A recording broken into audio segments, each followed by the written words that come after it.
Hey everybody, welcome back to my channel. So today we're going to be talking about the credit report and some of the details on it that you need to make sure are up to date and accurate. If that is a video that interests you, then please make sure you stay tuned and keep on watching. So first, let's talk about the 3 credit bureaus that we have that everybody should know or be using. We have Experian, Equifax, and TransUnion. I want to tell you where you can find those credit bureaus, and I will also make sure I list the link below, or I'll list it below to where you can find them as well, because I know you have freeannualcreditreport.com, which is where you can get all 3 credit bureaus for free once a year. We also have the Experian app, which a lot of people are using. You can pay for the Experian app, or you can use the free side. I use the free side on my phone.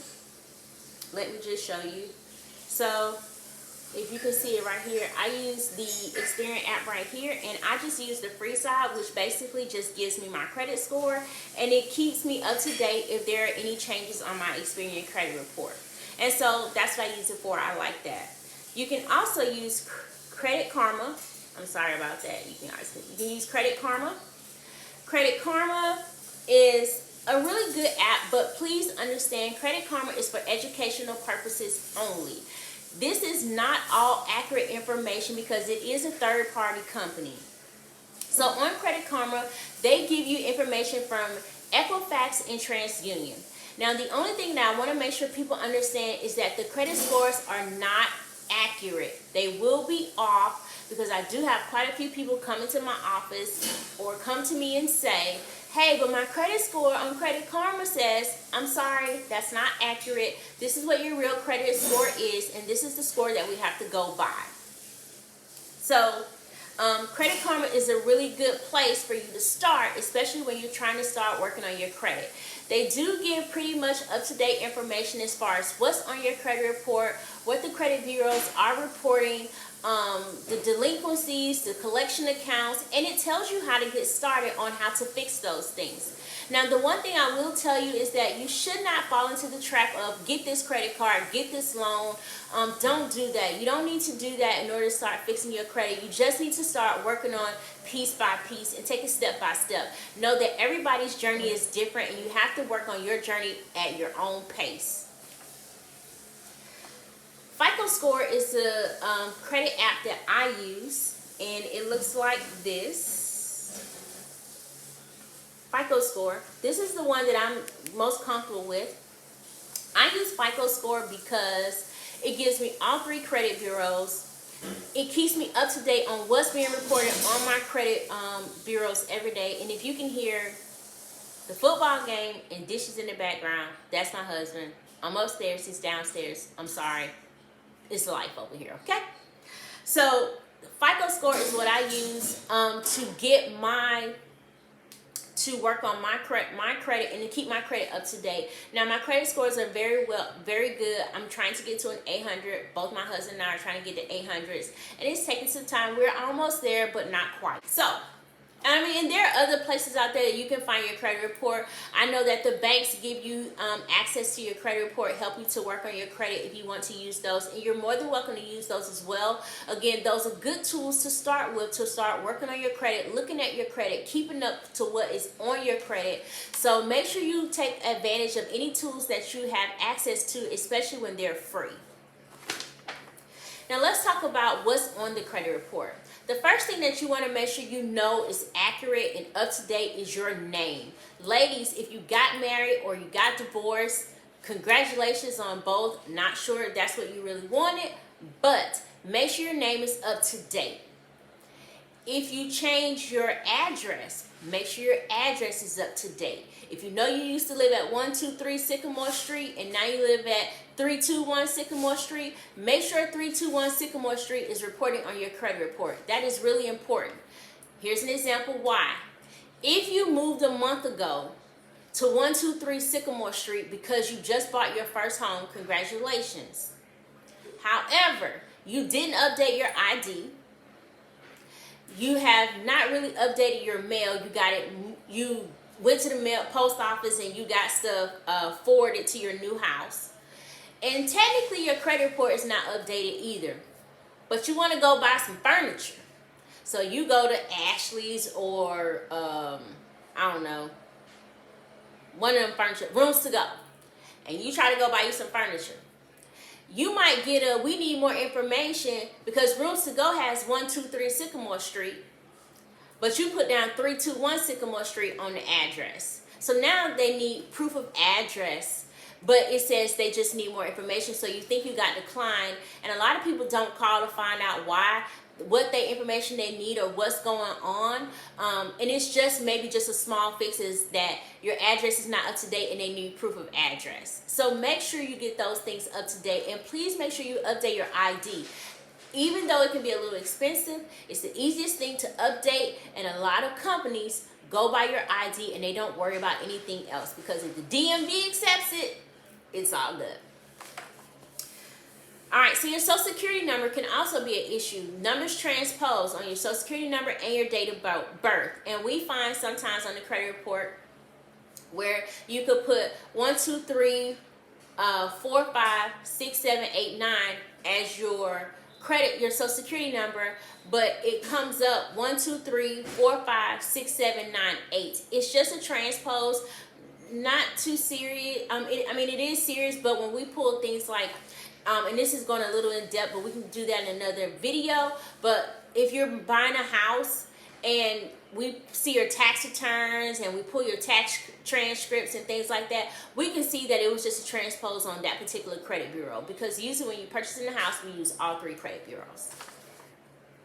So let's go just a little bit into the summary of the credit report, because I'll go into details on different things of the credit report and how it can work for you in another video. So a snapshot of the status and of your trade lines, and all your trade lines is at the top of the credit report underneath all your personal information. And a snapshot basically is, it shows the number of trade lines. And trade lines are things like your mortgage, your revolving credit, your installment loans. It shows us if they've been delinquent. It shows us if you have any accounts in dispute. It shows how long you had credit for. So I've heard people say that they're, they're purchasing trade lines, okay? So I want to make sure you understand that if you're purchasing a trade line and it says that your first credit that was ever reported on your credit was in 2020, and you purchased a trade line from technically from 2015, something ain't right. We can see that. Make sure you're careful about these things, because trust me, an underwriter or the person that's looking at your credit report sees and knows all. Your credit report is your life story of the financial world. So be careful on that. Available credit and the percentage of credit that you have available. So if you have 5 credit cards and you have $10,000 worth of credit, we can see that you have $10,000 worth of credit over here, and then we can see what you actually own those credit cards, and then we can kind of do a synopsis of what your actual percentage is and your debt to income. Authorized users. So a lot of people are authorized users on each other's credit cards, and things, and maybe some loans. And I am on 2 of my husband's credit cards. And it's nothing wrong with that. But understand, and again, these are some things that we have to go into more detail about later. Just because you're an authorized user does not make you an account holder. I hope that makes sense. In my world, if I see that you have 3 credit cards and 2 of them are authorized users, and one of them is a Discover Secured credit card for $200, I'm not going to give you a new credit card for $5,000. It just doesn't work like that. But again, we'll go into more detail about that in a different video, and I'll explain why. Number of inquiries. So inquiries are important on the credit bureau. We can see if you have, too many inquiries, but we can also see where you went to go purchase a car 6 months ago, and so you have 20 inquiries from that. We can also see where you went to try to, look for a home. And so inquiries they're important, but a good underwriter can review the credit report and see why you had those inquiries and kind of figure out what was going on at that time in your life, and maybe, say, okay, well, I'm not going to too much worry about that, and take that into consideration. Delinquency. So delinquency is a really tough one, especially this day and time, and a lot of underwriters like myself will have to take that into consideration. Hopefully the financial institutions will take that in. Let me back up. Hopefully a lot of financial institutions will take delinquencies into consideration due to COVID-19 of 2020.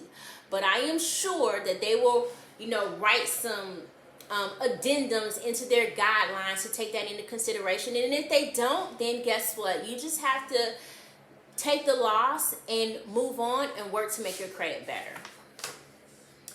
But I did want to say that delinquencies are usually for 7 years. So if you were late in 2015, we know you were late in 2015. We can see it. You may not be able to see it because usually delinquencies show for 2 years, but we can see that you were late in 2015. And a bankruptcy is for 7 years. For 10 years, but usually you can get new credit after 2 years. Collections. Collections are huge on your credit report, but you want to make sure that they are accurate. You may have paid a collection and it's still reporting as a collection. Make sure you dispute that and get that taken care of. Also, about collections.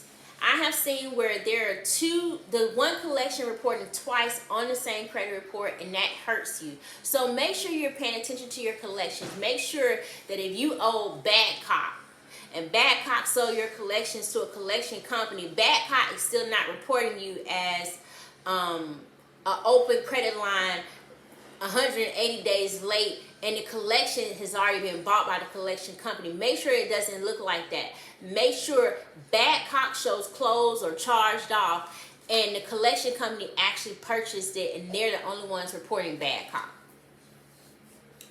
Public record. So public records are liens, tax liens, child support, bankruptcy. All those things can be seen on your credit report because it is a matter of public record and people can see what you have. So don't think that, I've had a lot of men go, I don't owe nothing, but then I see this big old thing of child support. Now, mind you, I don't count that against you because you just don't know what somebody's life story is, and I'm not a psychiatrist. I don't have time to go in depth into your story. I just need you to tell me, what's going on so I can further help you. Okay? And then we get down to the nitty-gritty of your full credit history. So your full credit history, just one example of that would just be, it shows the account, the date it was open and the date it was closed, if it was closed. It shows the credit limit and the balance, if you have a balance. It shows us the full payment history. It shows the account type, whether it's a revolving credit, an installment loan, a mortgage. And it has remarks. Remarks meaning that if it was in dispute, if it's out of dispute, if you won the dispute, etc. So that is just kind of a compact overlook of your credit report. I hope that helps somebody. Please leave your comments down below, questions, so I can answer them in the next video. Let me know what you want to know about your credit report and what you're looking for and how I can help you. I'm going to try to I'm not going to say I'm going to try. I'm going to do a series on credit reports and the things that you need to look for and know about, and things that underwriters look for, and what we want to see on your credit report. And that includes, how you can get new credit and what we're looking for when we're trying to give you new credit. And so that you don't think that we're the bad guy and that we're actually just trying to help you, okay? So I hope that you liked this video and that it was something that you were able to learn something from it. If you like what you saw, make sure you hit that thumbs up button. Please thumbs up my my video so I'll know that this is the type of content that you like. Also, make sure you hit that subscribe button and also hit that notification bell so that you do not miss another video when I post. And until next time, bye!